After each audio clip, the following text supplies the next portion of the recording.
And for nearly 2 decades, former President Carter and his wife worked with Habitat for Humanity, building homes for countless people who could not afford them otherwise. This morning, WCNC Charlotte's Vanessa Rufus takes a closer look at how the Carters made it their mission to seek solutions to America's housing woes, and how Charlotte was one of the places they made that impact.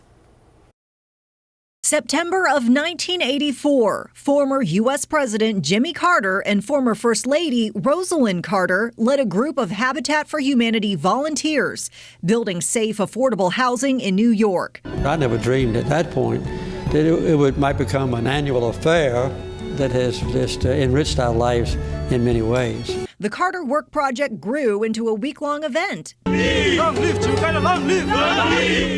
taking place in a different location all over the world every year. And in 1987, it came to Charlotte, constructing 14 affordable homes in the Optimist Park area. President Carter has worked with Habitat for the past 37 years to draw attention to the needs of affordable housing, both nationally and globally.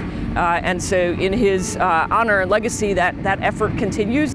Habitat for Humanity of Charlotte's CEO, Laura Belcher, says the Carters set an example for everyone with their volunteer efforts. It's really a way to put someone's passions and beliefs into action, right? More than words, it's coming out and physically building. And that's really what the Carters did by lending their time and energy a week a year, every year, year in, year out. It's really an example of servant leadership. You like the book, Ella? Many times at the end of the week when the house was finished, and we delivered a Bible and keys to their new house, that we haven't all cried. In fact, I think that's the times in my life when I have wept more than any other, for excitement and for gratification that I was privileged, along with my wife, to participate in such a great project. Throughout his life, President Carter saw firsthand how hard it is to make ends meet due to a lack of affordable housing. Families need a safe place to call home. And even after a bad fall in 2019, at the age of 95, with 14 stitches and a black eye, the former president was back out volunteering with Habitat. Habitat is inspirational.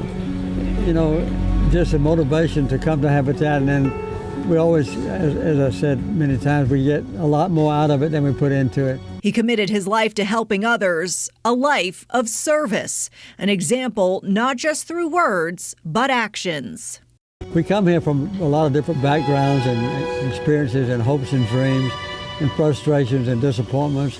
And when we get on a Habitat project, everybody kind of melds in to be the same. A legacy that will continue to help other families for years to come. And Habitat makes people equal, and in doing so, it elevates everybody